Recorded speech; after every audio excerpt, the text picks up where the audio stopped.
আজকে শুধু গল্প বলবো বেঞ্জিনের আবিষ্কার সম্পর্কে।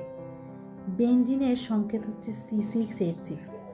আমি নিজেও কিন্তু বেঞ্জিনের সংকেতটাকে চক্রাকার নায়কে সোজা করে আঁকতে চাইছিলাম, আমি পারিনি।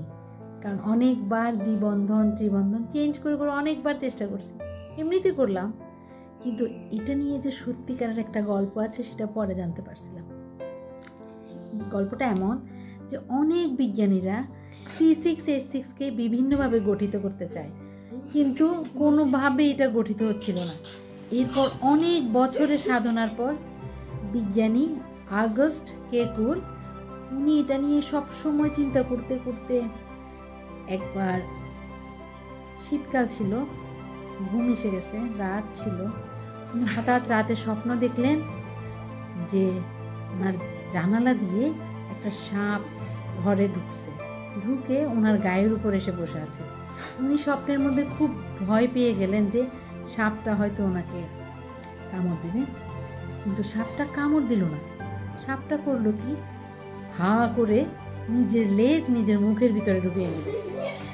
That is the turning point. কীভাবে যেন বিজ্ঞানী কেকুল বুঝে গেলেন যে বেঞ্জিনের সংকেতটা তাই হবে, অর্থাৎ বেঞ্জিনের লাস্ট পয়েন্টটা বেঞ্জিনের ফার্স্ট পয়েন্টের সাথে গিয়ে ইনক্লুড হইতে হবে। এটাই ছিল অ্যারোমেটিক যৌগ আবিষ্কার করার সবচেয়ে যুগান্তরকারী একটা ঘটনা।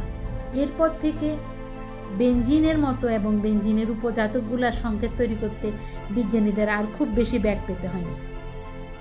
এ ছিল একটা ঘটনা, মানে যেটা আমরা বলতে পারি আমরা যখন চেষ্টা করি, তার মানে চেষ্টা করলে আল্লাহ সাহায্য করে। বিজ্ঞানী কেকুল যদি এভাবে চেষ্টা না করতেন, তাহলে স্বপ্নের মধ্যে যদি না পাইতেন, তাহলে এত কিছু আবিষ্কার করতে পারতো না। আমরা চেষ্টা করতে থাকবো ইনশাআল্লাহ।